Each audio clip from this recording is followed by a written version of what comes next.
driving this train. Years in this lane, there's no stopping this flame. Cause I came to the game and I changed it to play how I like, rearranged it to my own domain. Yeah, I got what it. Hello everyone, welcome back to my channel. कोई कोई दिन बहुत ख़ास होता है जब हमारा मन अंदर से खुश होता है। कभी कभी रोज़ के कामों से छुट्टी लेकर फ्री माइंड से कहीं घूमने निकल जाना एनर्जी बूस्टर का काम करता है। इसलिए हम लोग आज नेशनल साइंस सेंटर और क्राफ्ट म्यूज़ियम जा रहे हैं। मैंने मिंत्रा से काफ़ी सारे कुर्ते मंगाए हैं, तो सोचा आज इन्हीं में से एक कुर्ता पहन लिया जाए। ये सभी कुर्ते प्योर कॉटन में हैं, समर अप्रोप्रिएट हैं और इन सब का प्राइस 300 रुपीज़ से कम है। आज मैं कौन सा कुर्ता पहनूं ये डिसाइड करने में मुझे काफ़ी समय लग गया। And yes, finally this blue kurta one the battle.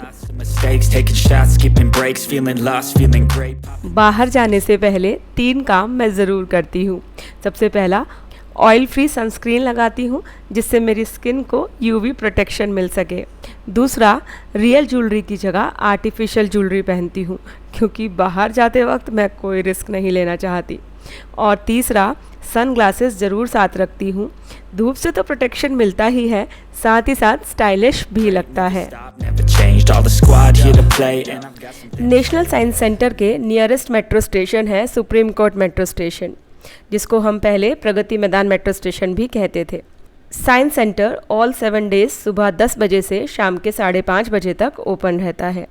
वैसे तो एंट्री टिकट 70 रुपीज़ पर पर्सन है, लेकिन यहाँ कुछ शोज़ भी होते हैं जिनका चार्ज अलग से होता है। और वहाँ पहुँचने के बाद ये डिसाइड करना थोड़ा सा मुश्किल हो जाता है कि हम कौन सा शो देखें, लेकिन अगर पहले से ऑनलाइन चेक कर लिया जाए तो डिसीज़न लेना काफ़ी आसान हो जाता है। के अंदर से पानी आ रहा है दीदी। push play. I won't stop till I'm हमने साइंस शो के टिकट्स लिए हैं और हमें 2 बजे वाला स्लॉट मिला है। अभी हम लोग ग्राउंड फ्लोर पर ही हैं और यहाँ एंटर करते ही सामने की तरफ 2 बड़े बड़े एक्वेरियम हैं। एक एक्वेरियम में मरीन इकोसिस्टम है और दूसरे में फ्रेश वाटर इकोसिस्टम। साथ ही एक्वेरियम क्विज अटेम्प्ट करने का भी ऑप्शन है। I withdraw on the things I make. I turn flaws into flawless traits. इसी फ्लोर पर हमें दिखी एक बहुत ही इंटरेस्टिंग चीज़ और ये था एक स्ट्रिंगलेस पियानो।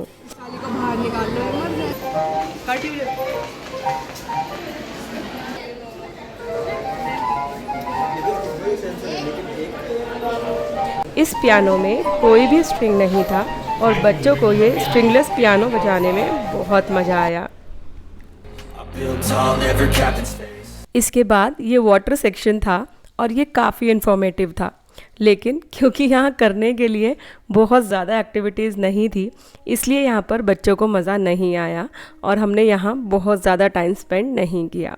और इसके बाद हम पहुँचे फर्स्ट फ्लोर पर, जहाँ इंडियन आर्किटेक्चर का खूबसूरत वर्क था। पिक्चर्स और सेल्फीज़ लेने के लिए तो ये बहुत ही सुंदर जगह थी।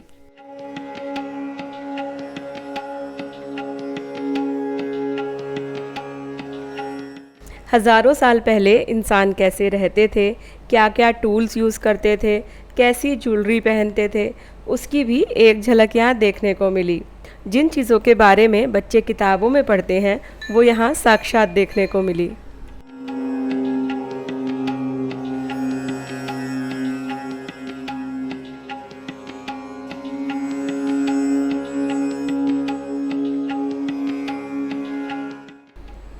इन इंडियन मॉन्यूमेंट्स के मॉडल्स को देखकर ऐसा लगा जैसे हमने इन्हें असलियत में देख लिया हो।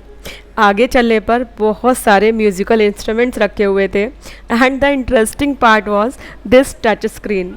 जिस किसी भी इंस्ट्रूमेंट की आवाज़ आप सुनना चाहते हैं उसको टच करो एंड वो प्ले हो जाएगा।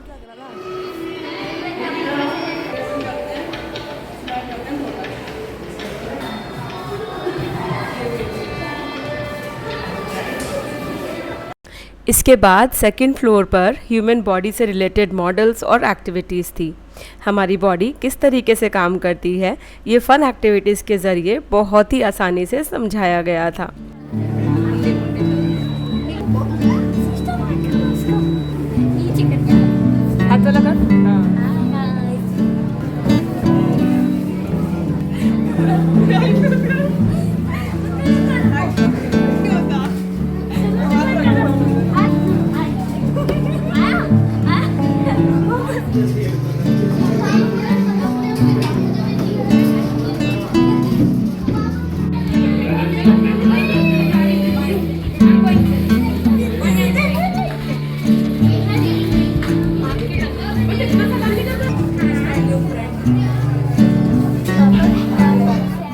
बच्चों ने यहाँ एंजॉय तो किया ही, साथ ही साथ बहुत कुछ सीखने को भी मिला।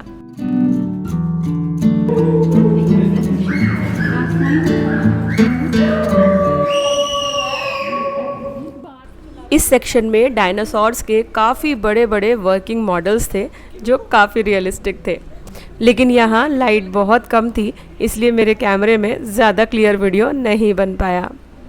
और अब हमें लग चुकी थी ज़ोरों की भूख, तो हमने वहाँ की कैंटीन में ही लंच किया।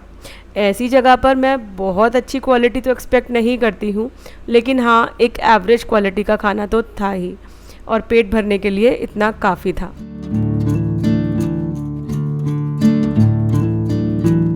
और अब हम पहुँचे सबसे इंटरेस्टिंग सेक्शन में, और यहाँ सबसे पहले हम मिरर मेज़ यानी कि भूल भुलैया में घूमे। यहाँ शूट करते करते एक बार तो मैं शीशे से ही टकरा गई।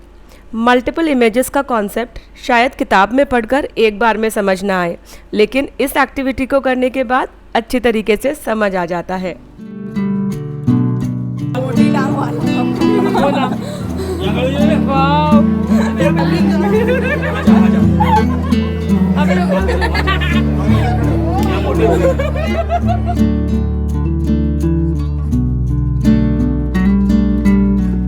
और बाकी सब की तरह हम भी अपने सर को एक बार फलों की प्लेट में सजा हुआ देखना चाहते थे। इल्यूज़न का ये बेहतरीन एग्जाम्पल था। अब हमारे साइंस शो का समय भी हो गया था। 20 मिनट्स टाइम ड्यूरेशन के इस शो में 5 से 6 एक्टिविटीज़ थी। काफ़ी इंटरेक्टिव सेशन था, और इस एक्टिविटी में इलेक्ट्रिक चार्जेस से इस बच्ची के बालों को खड़ा करके दिखाया गया था।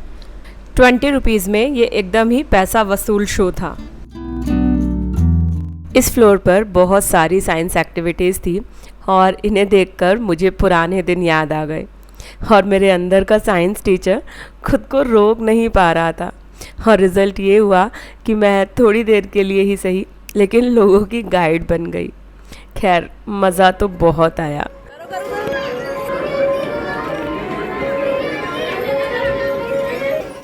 साइंस सेंटर से निकलकर हमने ऑटो रिक्शा लिया और हम पहुंच गए शिल्प संग्रहालय यानी कि क्राफ्ट्स म्यूज़ियम।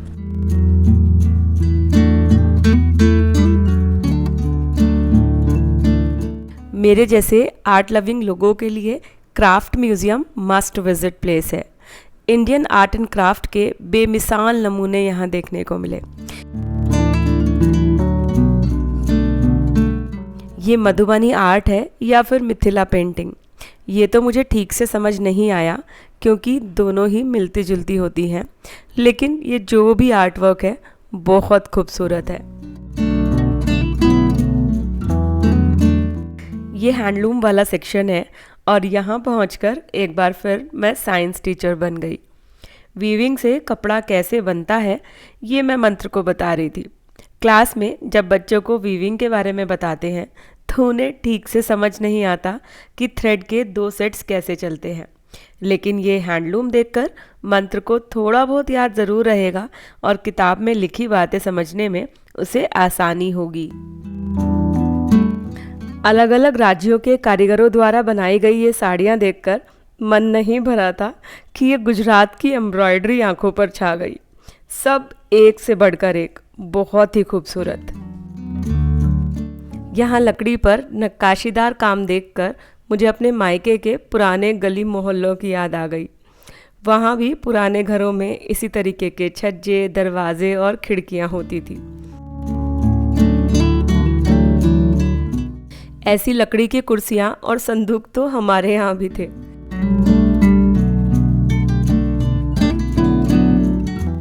और ये सिटिंग अरेंजमेंट देखकर मंत्र का सवाल था कि ये डाइनिंग टेबल इतनी लो हाइट क्यों है।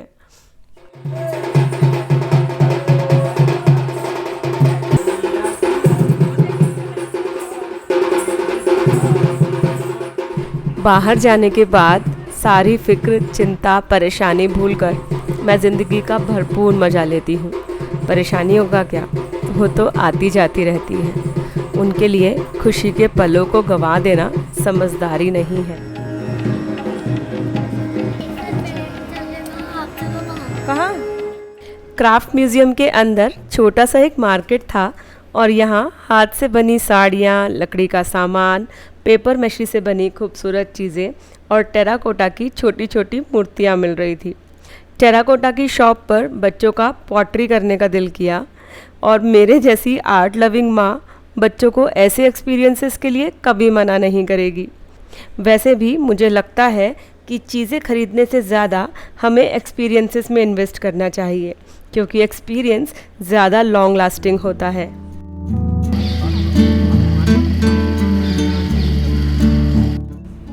और घर पहुंचकर थकान मिटाने के लिए 1 कप गर्मा गर्म चाय बनाई और फिर बाकी के काम किए।